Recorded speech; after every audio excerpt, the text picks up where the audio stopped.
I'm Kim Webby and I live in Ōpōtiki. I'm heading out on State Highway 35, that iconic summer camping road trip. Except that half the highway has been smashed by Cyclone Gabrielle and 6 other weather events in the past 12 months. We're going as far as we can along State Highway 35. I think we can get all the way to Te Puia. We're going to stop at Ruatoria for the night, check out what's happening down there with the people, because I know they've been smashed pretty hard by the cyclone, but news reports have kind of been more around Gisborne, Hawke's Bay, and we haven't really heard much about what's going on with them. State Highway 35 is a lifeline. It is the main arterial route in and out of the coast, and currently we're locked off.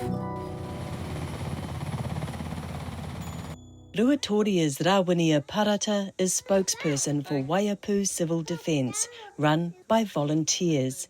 She also represents Te Tairawhiti on the Gisborne City Council. Many of our medical appointments, they're in Gisborne.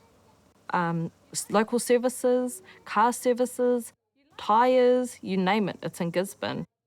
And what once was a 1.5 hour drive, then a 2 hour drive, is now a 6 hour drive. From Ōpōtiki to the road closure near Tokomaru Bay is about 240 kilometres. From Gisborne to Tokomaru Bay is about 90 kilometres. And that broken, closed section cuts off most of the coast from Gisborne. Road worker Stanley Collier hasn't seen his wife in Gisborne for 3 weeks. A 1.5 hour trip home now takes 5 to 6 hours. We were here a week before Gabrielle for a previous slip, and we've been working from here all the way back towards Te Puia, clearing slips. But there's another fresh one to come down during Gabrielle, so we're back here again. Ruatoria is best known for horses, rugby and Ruatoria pies. So we've just arrived at Ruatoria. We've met up with Monty and Dave from Civil Defence, and we're going to go into whareponga with them while they deliver some much needed medications, gas and kai. Yeah, so I work for Ngāti Pro Holdco. I'm part of the tourism team, so Maunga Hikurangi Experiences. Yeah, so Works has allowed me to come and do this community mahi. I'm looking after our people, after Ngāti Pro.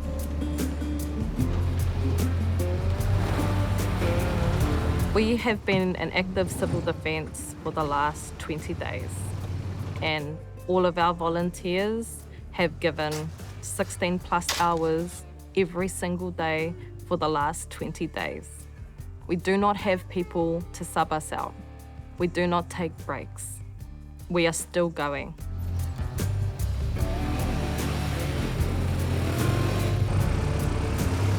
I just volunteered my services to the Civil Defence when the flood first hit. Nothing else to do, can't go to work, so make ourselves useful. I'm a building contractor, so at the moment we're cut off from Gisborne and I can't get building supplies. I'm also a farmer, and yeah, it's pretty hard to get to move stock at the moment. What does that mean for you in terms of making a living and your own livelihood? I'll figure something out. Always do, pretty resilient around here. I really caution Te Tairawhiti in using that word resilience, mostly because I think it negates central government, local government. It negates the responsibility to invest and to partner with us. And we've proven that time and time again that we'll survive. We're tired now though. How many more of these events can we live through? Today, Tātai Ngarimu receives gas bottles and food. Run out of veggies, so well, we don't worry about it. We just use our things, our kumara leaves. It'll be a while before we get out of here. 6 weeks, 2 months.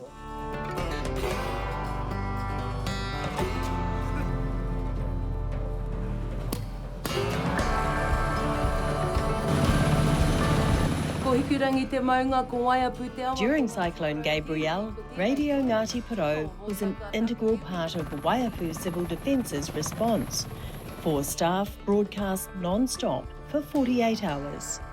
I said to them, we've got to be lifting spirits, keep, reassuring whānau. Imagine people sitting in their cars listening to the radio in the dark and all they can hear is the crunch of logs and river and rain. Is that sort of being a friend and a whanaunga and making sure everyone knew that we cared. Morena Nakope. Morena tia.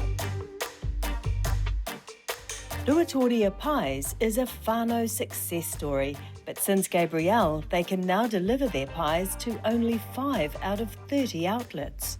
Pretty much lost just over half of our customers. That's because we deliver to the Gisborne district. Access is one of the most important parts of keeping this business running. They now bake just once a week and had to lay off 4 staff, which broke their hearts. No one wants to do that. And we've made some full-on decisions, but we have to do that for our survival. And of course, Gabrielle is just the last in a string of floods and cyclones. Understandably, your energies drop, anxieties rise. You sort of sit back and think, well, what is the future? Ruatoria Pies, just the name is iconic. Would you consider moving? I couldn't. I couldn't do that, eh? Because that's actually the beauty of what the pie is. It's made by Ruatorians, so.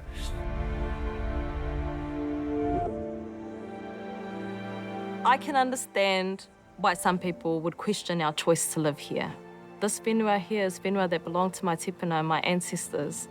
And my children are here in Ruatoria and they're learning their language and where they're from. And I feel strongest here. Good brother. And today there's a bright spot. Ruatoria Pies will get through to Tokomaru Bay for the first time in 3 weeks. Horiata Raihania has offered to take them, even if delivery is via a farm track. He tangata no iho ahau, just that person doing something good for the community.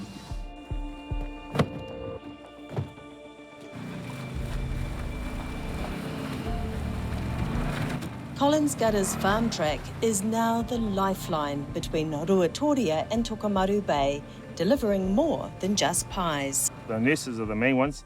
That's at 8 in the morning, and they got 2 shifts, 8 in the morning and 4 in the evening. And then we're just fearing essential workers. I venture about 1 kilometre further down State Highway 35 to where the road pretty much just ends. No, that's the end of the road for me, whānau. DOP Jake Mokomoko and soundman Norman Mann have been with me every step of the road. What we uncovered was something that we weren't realised we were going to witness, which was the strength of a people. What I love about this area is the people and the manaakitanga. It's about the heart of the people, and it beats strong here. But big hearts alone don't mend roads and lives. The people have pulled together powerfully, but they have years of challenges ahead of them. I really hope they're not forgotten or overlooked on the long road to recovery.